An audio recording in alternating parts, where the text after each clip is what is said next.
Chegou ao fim, né? Está chegando ao fim. Acho que os irmãos vão passar um bom tempo sem querer ouvir falar sobre pré-tribulacionismo, né? Foi um dilúvio, né? De informações e de pensamentos nesse sentido. Mas eu creio que, como o irmão falou, tem um lado prático, né? De ensino, de despertamento para nós. Se for apenas informativo, não resolve. Paulo instruiu, mas sempre com o propósito de despertar os crentes a viver uma vida coerente. E eu acho que se isso acontecer na vida de alguns, ou de muitos, ou quem sabe de todos, isso será uma bênção. Conforme o irmão falou aqui há pouco também, nós não podemos nos apartar da comunhão, da presença dos irmãos, do ensino da palavra. Estamos sempre juntos. Enquanto o irmão falava, eu me lembrei de um relato de um irmão que falou agora há pouco tempo, de uma determinada igreja que fez uma estatística, uma igreja batista, para ser mais preciso, uma igreja bastante grande no interior de São Paulo. Eles fizeram uma estatística dentro da própria igreja, da denominação lá, para levantar por que dentro de uma mesma igreja local, alguns jovens crentes permanecem firmes e dentro da mesma igreja local, alguns crentes não são firmes e acabam indo, sei lá, para outros cantos e para o mundo, etc. E essa pesquisa foi bastante reveladora, irmão, porque ela mostrou o seguinte: aqueles jovens que ficam firmes, eles têm pais firmes, que reúnem regularmente, envolvidos na obra do Senhor, enquanto que os outros jovens têm pais que vão quando quer e etc. Tem aquele envolvimento bastante superficial. Ou seja, como diz o ditado antigo, o fruto não cai longe do pé, não é? Nós seguimos aquilo que temos por exemplo, né? Então, nós que temos os nossos filhos precisamos ser fiéis, porque eles vão olhar para nós e vão seguir o nosso exemplo. Então, mais um despertamento para cada um de nós. Vamos permanecer firmes, irmãos. Vamos ficar firmes e constantes até aquele dia que o Senhor Jesus vai nos buscar. Irmão, nós estamos chegando ao final dessa série de pensamentos e nós temos mostrado desde o início a importância, por que a igreja não entra na tribulação, a natureza da tribulação não é para a igreja, porque a igreja tem uma natureza diferente de Israel. A tribulação é um tempo que Deus vai trazer juízo para Israel e também para todos os ímpios.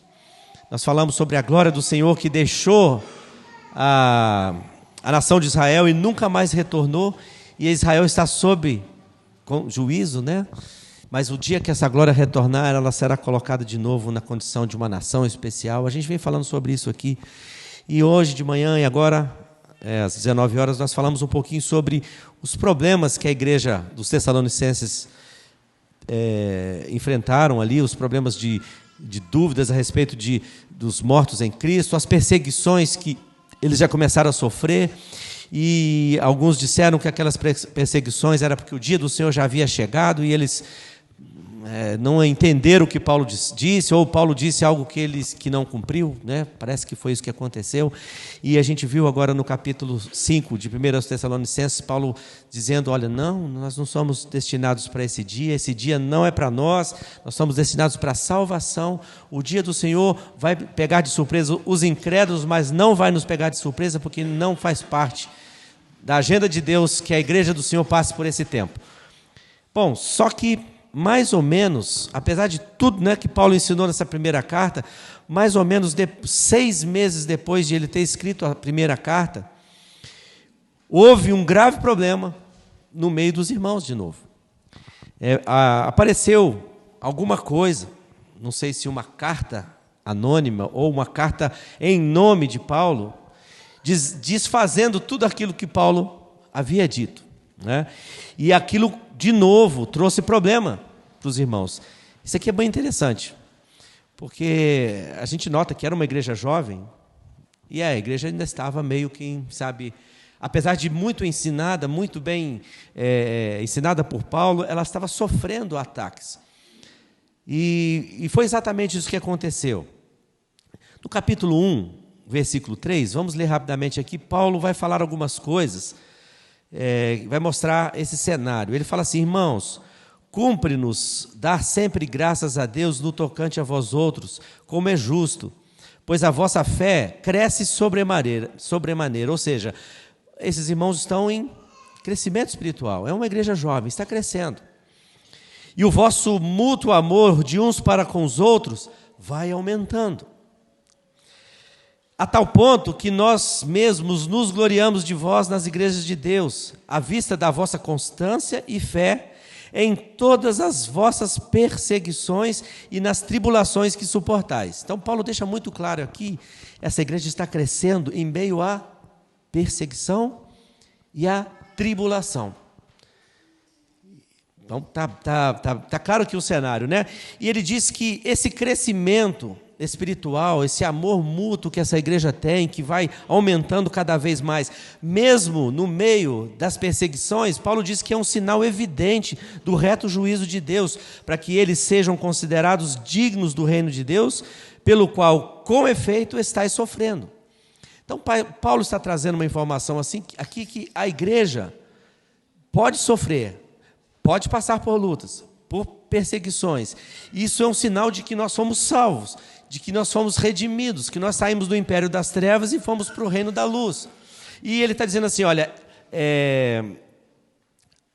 esses sofrimentos vão tornar vocês dignos de serem considerados dignos do reino de Deus.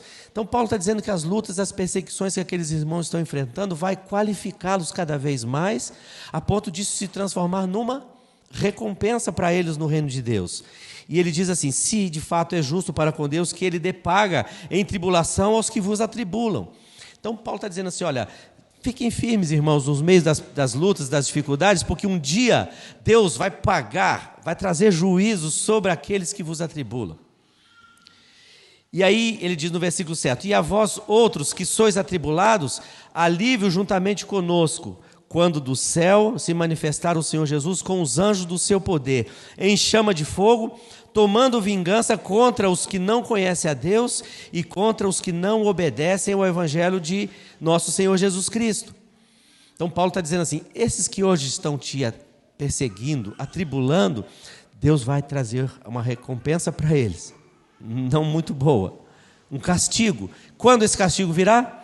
Quando o Senhor Jesus vier para reinar.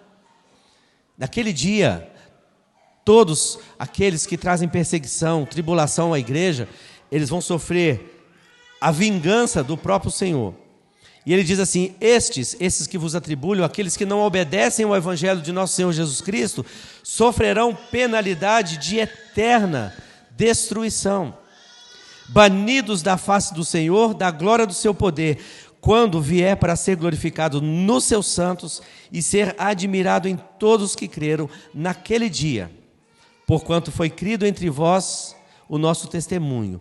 Por isso, não cessamos de orar por vós, para que o nosso Deus vos torne dignos da sua vocação e cumpra com poder todo o propósito de bondade e obra de fé, a fim de que o nome de nosso Senhor Jesus seja glorificado em vós e vós nele, segundo a graça de nosso Deus e do Senhor Jesus Cristo.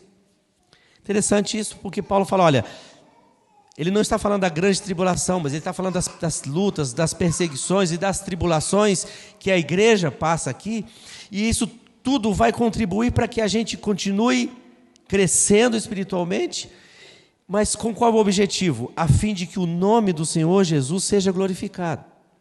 Então Paulo está mostrando assim, olha, vocês estão passando por todas essas tribulações, essas lutas, não desanimem, porque isso vai fazer com que o nome do Senhor seja glorificado, permaneçam firmes. Agora, olha o que Paulo diz a partir do versículo 1 do capítulo 2, que é o que nós vamos focar aqui. Ele fala assim, irmãos, depois de ele ter dito tudo isso, olha, perseverem nas lutas, nas dificuldades, nas perseguições, porque isso vai fazer com que vocês glorifiquem a Deus. Agora, irmãos, no que diz respeito à vinda de nosso Senhor Jesus Cristo e à nossa reunião com Ele, nós vos exortamos a que não demovais da vossa mente. Ou seja, vocês já estão ensinados, não mudem o que vocês aprenderam. É isso que Paulo está dizendo. Permaneçam firmes naquilo que vocês aprenderam. Não vos demovais da vossa mente com facilidade, nem vos perturbeis, quer por espírito, quer por palavra, quer por epístola, como se procedesse de nós, supondo tenha chegado o dia do Senhor. Então Paulo aqui está mudando o discurso. Ele está dizendo assim, olha, vocês estão vivendo uma tribulação, vocês estão passando por perseguições, permaneçam firmes, o Senhor um dia vai vir e vai julgar todos esses. Tudo que vocês estão vivendo é para a glória de Deus. Deus vai ser glorificado nos sofrimentos e nas tribulações que vocês estão enfrentando. Agora, no que diz respeito à vinda do nosso Senhor Jesus e a nossa reunião com Ele, eu quero que vocês permaneçam firmes. Não se deixem perturbar. Se porventura surgir entre vocês alguém dizendo, não, Paulo estava errado, o dia do Senhor já chegou. Percebem que de novo esse assunto é levantado aqui entre eles? Não sei se alguém, em nome de Paulo, dizendo assim, Paulo me enviou para falar alguma coisa, não sei se uma carta foi escrita em nome de Paulo, mas o que eu sei é que alguma coisa, ou uma carta, ou uma pessoa, alguma informação chegou a esses irmãos, desfazendo aquilo que Paulo já havia dito. O que Paulo havia dito? Que nós seremos arrebatados, levados à sua presença, para estar para sempre com Ele, e depois o Senhor viria com os seus para reinar. Era isso que Paulo havia ensinado. E alguém disse ao contrário. E ele está dizendo assim, espera aí, eu não ensinei isso para vocês. Eu não ensinei assim. Então vocês não deixem perturbar, não mudem o modo de pensar de vocês, e nem fiquem perturbados se alguém disser ao contrário, até usando o meu nome. Permaneçam naquilo que vocês aprenderam. E eu quero propor aqui o que eu chamo de o quebra-cabeças de Paulo. A gente vai observar que Paulo vai juntando as peças aqui e ele vai mostrar algumas informações aqui que mostram que não chegou o dia do Senhor. As perseguições, as lutas não são sinal de que o dia do Senhor já chegou, porque ele não é para nós. E Paulo vai mais uma vez reforçar esse ensino. Nós não fomos destinados para esse dia, nós fomos destinados para a salvação.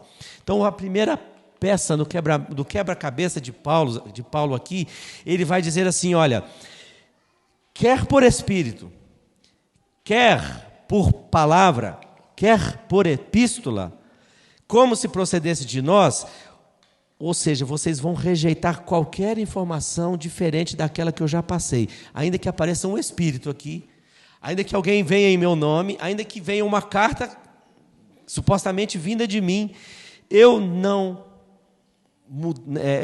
autorizo ninguém a falar em meu nome, vocês não mudem a forma de pensar, né? E Paulo fala assim, toda essa informação, ou vamos usar o exemplo aqui como se fosse de fato uma carta, essa carta que receberam aí dizendo que o dia do Senhor já chegou é mentira, como diz hoje em dia, né? É fake news. E Paulo é enfático, ele diz assim, olha, quer por espírito, quer por palavra, se alguém chegar entre vocês dizendo o dia do Senhor já chegou, o que vocês têm que fazer? Rejeitar isso. O que Paulo é ao falar isso? Paulo pode falar, pré-tribulacionista. Ele está dizendo, o dia do Senhor não chegou. Se alguém chegar entre vós dizendo que já chegou, nós já estamos na tribulação, o que você deve fazer? É mentira. Essa é a primeira peça que Paulo fala aqui, olha, rejeite isso. Qual é a segunda peça? Ninguém, de modo nenhum, engane vocês. Né? Supondo que o dia do Senhor tenha chegado. É interessante assim, Paulo está dizendo, a informação que vocês receberam, seja de qual fonte que tenha sido, ela é mentira. E se alguém usar o meu nome, dizer, já chegou o dia do Senhor, o que você tem que fazer? Ninguém engane vocês. Isso não vai acontecer. Isso não aconteceu. Eu não ensinei isso para vocês. Então, eu vejo aqui uma defesa muito enfática de Paulo do pré-tribulacionismo. Ele está dizendo assim, não, o dia do Senhor não chegou. As lutas, as perseguições, as tribulações que vocês estão vivendo não significam que já chegou o dia do Senhor. Porque lá no capítulo 5 de 1 Tessalonicenses, ele te havia dito, vocês não foram destinados para esse dia. Vocês são destinados para a salvação. E tem uma terceira peça. Qual é? A vinda de nosso Senhor Jesus e a nossa reunião com Ele. Paulo usa esses dois eventos aqui, eles não são sinônimos, tá? Se você pegar a gramática lá no grego, você vai ver que eles tratam de dois eventos diferentes. Há palavras diferentes que indicam que a vinda do Senhor aqui, nesse caso, refere-se ao dia que Ele vem para reinar. A nossa reunião com Ele é o arrebatamento. Paulo usa de forma invertida aqui. A vinda, ele fala da vinda primeiro, depois a nossa reunião com Ele. Mas essa declaração aqui de Paulo é uma chamada de atenção de Paulo ao leitor aqui para ele. Eu vou falar para vocês do intervalo entre a nossa reunião com Cristo e a vinda dele para reinar. Então, o que Paulo vai mostrar agora é o que acontece nesse intervalo de tempo entre o arrebatamento da igreja e a vinda dele para reinar. É como se Paulo tivesse escrito o seguinte: no que diz respeito à vinda de Cristo, que ocorrerá no final do dia do Senhor, e o arrebatamento, que ocorrerá no início ou antes um pouco do dia do Senhor, eu exorto vocês a que fiquem firmes. Então, Paulo está deixando bem claro que ele vai relatar agora eventos. A terceira peça aqui de Paulo é eventos que acontecem entre o arrebatamento e a vinda do Senhor Jesus para o reino. Então, qual é a quarta peça? Ele está mostrando aqui, supondo que o dia do Senhor tenha chegado. A impressão é que essa falsa carta, ou essa falsa informação que chegou aos Tessalonicenses, é no sentido assim, não, já passou o dia do Senhor e vocês ficaram para trás. Paulo enganou vocês. Na verdade, não chegou, já chegou. A expressão lá no original é que o dia do Senhor já tenha ocorrido. É nesse sentido. Mas Paulo está dizendo, não, ele não ocorreu. O dia do Senhor aqui não é apenas um dia de 24 horas, acho que os irmãos entendem bem, é um período dos 7 anos da grande tribulação. E Paulo está dizendo assim, olha, não, de jeito nenhum. Eu havia dito isso para vocês, na primeira carta, que vocês serão arrebatados, depois é que virá o dia do Senhor. Então, a quarta peça é se alguém disser para vocês que o dia do Senhor já chegou, ninguém vos engane, dizendo que já chegou. Agora, o que Paulo fala na quinta peça?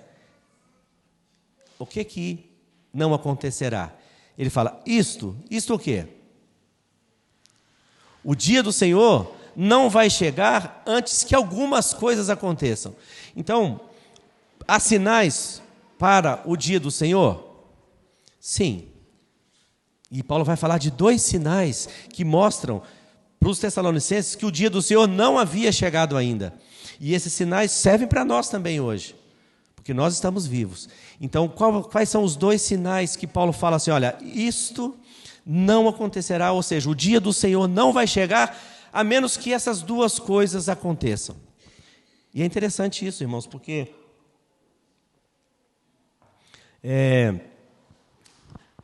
a verdade que Paulo está expondo aqui corrige aquela mentira que havia sido divulgada. Já chegou o dia do Senhor. E Paulo fala assim, isso não vai acontecer sem que 2 coisas aconteçam primeiro.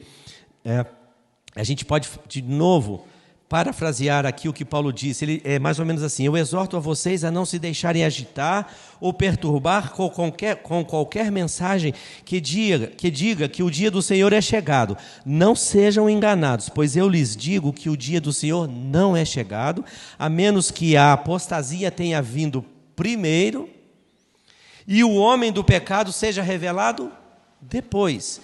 Então, quais são os 2 sinais que nos traz a certeza, ou que nos traz a certeza de que nós não estamos no dia do Senhor, que o dia do Senhor ainda não chegou? Esta peça que é a apostasia. Aqui, Paulo está dizendo assim, olha, primeiro vai acontecer a apostasia, antes do dia do Senhor chegar. Agora, tem um assunto a pensar aqui, né? O que é apostasia? A apostasia é uma peça importante aqui, porque o dia do Senhor só chegará depois que a apostasia acontecer. A maioria dos intérpretes, dos estudiosos da palavra e tal, isso aí a gente vai encontrar em dicionários, em enciclopédia, em em livros, etc., sugere que a apostasia é uma deserção religiosa, ou um afastamento da fé, um abandono da fé, algo que vai acontecer de uma forma generalizada, quem sabe, pelo espírito desse homem iníquo que vai surgir nesse mundo, já uma ação dele, né, como João escreve que o espírito do anticristo já atua nesse mundo, e ele está trabalhando nas mentes das pessoas, levando-os à apostasia. Né? E certamente isso vai acontecer, sim, sem dúvida. Essa deserção religiosa, esse afastamento espiritual, né, vai acontecer até mesmo quando o homem do pecado se manifestar, porque ele vai detestar qualquer adoração a Deus, ele vai se colocar no lugar de Deus, ele vai querer ser adorado como Deus, é o que Paulo diz aqui. Mas Paulo está dizendo assim, Paulo não, né? Os estudiosos usam essa descrição do que é apostasia de uma forma um pouco mais, digamos assim, mais ortodoxa. De uma forma geral, quase todo mundo usa isso. E eu creio também que esse é um sentido correto de se pensar. Só que há uma outra possibilidade, né? Falávamos ontem com Mateus a respeito disso, eu comecei a estudar esse assunto e a gente vai descobrindo outras coisas. Há uma segunda possibilidade do que significa apostasia. Ela não muda o cenário, tá? O quebra-cabeças de Paulo aqui vai completar, de qualquer maneira. Mas eu acho que essa segunda possibilidade do que significa apostasia pode nos ajudar a entender o que Paulo está dizendo aqui. A apostasia é um termo grego, né, que foi transliterado. Estudando um pouquinho, a gente vê o seguinte, que até o ano 1600, as Bíblias que foram traduzidas, elas não transliteravam o termo, elas traduziam o termo. A partir de 1600 para frente, um homem chamado Teodoro Beza alterou as traduções que temos, inclusive, nas nossas mãos hoje, e ele não traduziu mais o termo, apenas transliterou. Está lá no original apostasia, né? E foi transliterado para apostasia. E isso acabou trazendo a gente perdeu um pouco o sentido da palavra, mas as traduções até 1600 não traduziam apostasia como partida, ou como afastamento. É uma possibilidade? A palavra apostasia significa partida, e ela pode ser uma referência ao arrebatamento da igreja. A partida. Paulo está dizendo assim, o dia do Senhor não chegará sem que antes aconteça a partida. E depois se manifeste o filho do pecado. Não é interessante essa possibilidade da palavra ser traduzida como partida? Há uma possibilidade, a gente não afirma 100%, mas há uma grande possibilidade de, quando Paulo usa essa palavra aqui, está dizendo assim, a igreja vai partir. E depois que a igreja partir, vai se manifestar o filho do pecado. Então, eu creio, irmãos, tá? Eu creio que é uma possibilidade. Creio nas duas hipóteses, que pode ser, sim, uma deserção religiosa, um afastamento da fé, um abandono da fé. É provável que isso, inclusive, vai acontecer, mas eu creio também que é possível, que Paulo está dizendo assim, o dia do Senhor, isto não acontecerá sem que antes ocorra a partida. E isso torna Paulo ainda muito mais pré-tribulacionista, né? Antes do dia do Senhor, o que vai acontecer? A partida. A igreja vai partir daqui. Nós seremos tirados daqui. Então, Paulo está corrigindo aquele ensino de que o dia do Senhor havia chegado, dizendo, não, só quando a igreja sair que o dia do Senhor vai chegar. Só quando o dia do Senhor, só quando a igreja sair desse mundo aqui. Se alguém discorda, não há problema nenhum. Se for a deserção religiosa, também não muda o cenário, né? Porque, de qualquer maneira, a igreja irá sair antes da manifestação do filho do pecado, antes do dia do Senhor. Mas fica essa peça aqui, né? E eu concordo com alguns que creem que seja realmente o arrebatamento. Então, Paulo está dizendo, não chegou o dia do Senhor porque a igreja ainda está aqui. É uma prova de que o dia do Senhor ainda não chegou. Então, quando a igreja sair, sim, aí vai se manifestar o homem do pecado. E qual é a sétima peça? O homem do pecado. Então, quando o homem do pecado se manifestar, aí sim já terá chegado o dia do Senhor. E ele vai no dia do Senhor. Interessante que Paulo fala assim, olha, ninguém vos engane, porque isto não acontecerá sem que primeiro venha a apostasia, ou que haja o arrebatamento da igreja, e seja revelado o homem do pecado, o homem da iniquidade, o filho da perdição. É interessante que aqui, irmãos, é uma designação bíblica muito clara para o anticristo. Desse homem que vai surgir aqui no período da grande tribulação e que ele vai querer ocupar o lugar de Deus. Veja o que ele diz aqui. Ele se opõe e se levanta contra tudo que se chama Deus, ou é objeto de culto. Irmãos, a gente já percebe esse espírito agindo, já ou não já? Não temos percebido isso nas ideologias que têm sido divulgadas, pregadas hoje em dia, como nos últimos anos o ateísmo cresceu, né? Quantos filhos de crente têm largado a fé e têm se declarado ateus? O mau hálito desse homem está já pairando no nosso mundo. Aversão a tudo que se fala que é de Deus ou que é objeto de culto. Vocês percebem? Eu respeito muito os objetos de culto, porque assim, a gente tem que respeitar a fé das pessoas, ou não é? A gente não pode respeitar, ainda que a gente não tenha a mesma fé.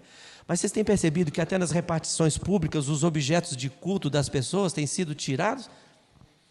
Uma aversão a tudo que é relacionado a Deus, uma aversão a todos os valores e princípios espirituais. Vocês têm percebido o ataque que Satanás tem feito nos nossos dias à identidade do homem, à identidade da mulher? Destruído os conceitos de família? Eu me lembro do Salmo 2, gosto muito desse salmo, quando o salmista, Davi, ele está meio que como se estivesse ouvindo as notícias do dia, né?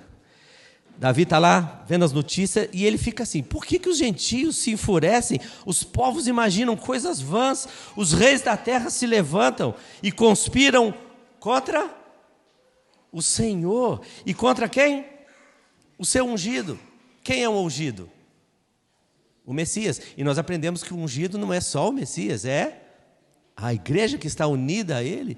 E aí ele vai dizer assim, o que esses gentios estão dizendo? Rompamos os seus laços, sacudamos de nós as suas algemas. O que são os laços e as algemas que os reis conspiram e querem banir? Os princípios, os valores, né? Esse negócio de casamento está ultrapassado. Sexo antes do casamento, isso é uma besteira. Que tabu que tem que ser quebrado. Homem com homem, mulher com mulher, isso não tem problema. Isso aí faz parte. Não é isso que a gente tem visto? O filho do pecado, o filho da perdição, ele vai contra tudo que é de Deus. Todos os princípios. E ele trabalha onde? Nos reis da terra. Lembra que nós mostramos ontem? Que o dragão não é apenas Satanás? Ele comanda os reis da terra. Então, quando os reis da terra se levantam e conspiram, eles estão conspirando contra o Senhor e contra o seu ungido. E qual é a raia de atuação deles? Contra os valores. O ataque aos valores judaico-cristãos dos nossos dias nunca foi tão grande quanto antes. Há igrejas chamadas evangélicas, que são igrejas inclusivas, né? Que aceita tudo, que pode qualquer coisa, não tem problema. Se fosse casa homem com homem, mulher com mulher, não tem problema nenhum. Isso faz parte. É o hálito desse homem do pecado. Interessante, irmãos, ele não vai manifestar enquanto a igreja estiver aqui. Não vai. E Paulo garante que ele já atua, o Espírito dele está atuando. Ele já está preparando esse mundo para aquele período. Mas ele não será manifestado. Por quê que ele não será manifestado? Porque ainda falta uma peça do quebra-cabeça de Paulo aqui. Existe o restringidor. Há alguém que detém a manifestação desse homem do pecado. Vamos continuar lendo aqui? Ele diz assim, ele se opõe e se levanta contra tudo que se chama Deus ou é objeto de culto, a ponto de assentar-se. Ele vai assentar-se lá no santuário de Deus, no terceiro templo que será reconstruído, ostentando-se como se fosse o próprio Deus. Olha a audácia desse cara, desse homem. Ele vai sentar lá e falar assim, eu sou Deus, eu quero que vocês me adorem. Esse é o desejo de Satanás, esse homem vai agir dessa forma. E aí Paulo fala assim, vocês lembram que eu falei isso com vocês? que eu costumava dizer essas coisas para vocês? Aí ele fala assim: agora vocês sabem o que detém esse homem, o restringidor. O que detém a manifestação do filho do pecado? E ele diz assim: para que ele seja revelado somente em ocasião própria. Com efeito, aquilo que nós falamos, o mistério da iniquidade já opera. Então, irmãos, ainda que o homem do pecado não tenha se manifestado, e ele não pode se manifestar porque existe alguém ou alguma coisa que o detém, mas o mistério da iniquidade já opera, e esse mistério da iniquidade aguarda somente que seja afastado aquele que agora o detém. Então será revelado de fato, será de fato revelado o iníquo, a quem o Senhor Jesus matará com o sopro da sua boca e o destruirá pela manifestação da sua vinda. E ele diz assim: esse iníquo, ou o aparecimento do iníquo, é segundo a eficácia de Satanás, com todo o poder e sinais e prodígios da mentira. Então o que Paulo está dizendo assim? Olha, a apostasia vai acontecer, depois esse homem vai aparecer, mas ele ainda não apareceu porque existe algo ou alguém. E ele usa aqui a expressão, uma expressão que diz assim: até que seja afastado aquele que o detém. Quem é esse aquele que detém a manifestação do homem do pecado? Hein? Eu creio que sim, que é a igreja, mas aquele aqui faz a referência ao Espírito Santo, que habita na igreja. Sem dúvida que é a ação do Espírito Santo através da igreja que detém a manifestação do pecado. Então Paulo está dizendo assim: no momento que a igreja for tirada, a restrição for tirada, esse homem é igual como um dique que rompe, né? O dique está ali, né? Quando é aberto, a água vaza em profusão. No dia que a igreja, ou aquele que o detém, tirar essa restrição, ou seja, a igreja sai daqui, esse homem vai se manifestar. A gente já percebe a ação dele, já percebe a atitude dele de ir contra Deus, contra tudo que se adora, todos, até contra os objetos de culto, mas ele não pode ser manifestado. Então Paulo está dizendo aqui: irmãos, fiquem tranquilos, esse homem só vai ser revelado em momento oportuno, porque existe uma força, existe um poder, existe alguém que detém. E aí nós encerramos a nossa fala aqui, chamando a atenção de cada um de nós. Irmãos, nós somos o empecilho, ainda, né? E é exatamente dessa forma que Satanás enxerga a igreja de Cristo, como um empecilho. Nós somos o último obstáculo para que ele faça tudo o que ele pretende fazer aqui nesse mundo. A igreja é o sal da terra, é a luz do mundo. E se o mundo ainda não está em completas trevas espirituais, é porque os filhos da luz ainda estão aqui. Nós ainda estamos aqui, né? Então nós podemos ter certeza que o dia do Senhor não é chegado, porque nós somos o entrave. Nós somos a trava final para que esse dia se manifeste, e que se manifeste também o filho do pecado. Então Paulo está usando todos esses argumentos para corrigir, desmentir aquela falsa carta ou aquela falsa informação que os crentes receberam de que o dia do Senhor já havia chegado, e Paulo coloca claramente aqui uma posição pré-tribulacionista. Não, antes de tudo isso acontecer, a igreja vai sair. E aí fica completo aqui, a gente entende aquilo que Paulo está querendo propor. Agora, eu quero terminar lembrando da responsabilidade que todos os que estão aqui, crentes e muito mais aqueles que ainda não são crentes, de hoje crerem no Senhor Jesus. A necessidade, porque no dia que a igreja sair, o filho do pecado, o homem da iniquidade vai se manifestar, e ele vai agir nesse mundo de forma que ele vai ser adorado como se fosse o próprio Deus. E é interessante que o versículo 10 aqui fala que ele vai fazer isso com todo o engano de injustiça aos que perecem porque não acolheram o amor da verdade para serem salvos. E ele fala: é por este motivo que Deus lhes manda a operação do erro, para darem crédito à mentira, a fim de serem julgados todos quantos não deram crédito à verdade. Antes, pelo contrário, deleitaram-se com a injustiça. Eu penso que tudo que a gente tem falado como o irmão citou oportunamente aqui, uma oportunidade de alguém que ainda não creu no Senhor Jesus crer. Porque a igreja pode sair desse mundo ainda hoje. Hoje pode ser o dia que o Senhor vai dar a palavra de ordem, soar a voz do arcanjo, a trombeta de Deus, e o Senhor dizer: venham para cá, aqui é o lugar de vocês, e esse homem do pecado vai agir de forma abrupta e eficiente dentro do seu propósito. E ele vai levar os homens ao engano e à perdição. Eu quero terminar exortando a cada um dos que estão aqui. Eu não sei se há entre nós alguém que ainda não creu no Senhor Jesus, mas a oportunidade de salvação ainda é real. Hoje ainda é o dia da salvação. Hoje ainda é um tempo oportuno. E eu queria desafiar você nessa noite. Se você tem dúvida, não saia daqui. Procure a cada um de nós, ou qualquer um dos irmãos, e fale: irmãos, eu quero crer, eu quero o Senhor como meu Salvador, eu não quero enfrentar o homem do pecado, eu não quero estar aqui quando a igreja sair, porque aquele dia vai ser terrível, dia de juízo. Então, nós ainda estamos no período da graça, a igreja ainda está aqui, mas não temos certeza se vai ficar aqui muitos dias. Hoje é o dia da salvação. Eu lamento profundamente por ter ficado 15 anos dentro de uma igreja local, ouvindo o Evangelho, ouvindo essas verdades, e essas verdades queimarem no meu coração, e eu por 15 anos voltar para casa sem tomar uma decisão. E eu gostaria que nessa noite você não fizesse como eu. Se você tem ouvido o Evangelho da salvação, tem ouvido a palavra nesses dias, creia no Senhor Jesus. O ensino de Paulo conforta o nosso coração.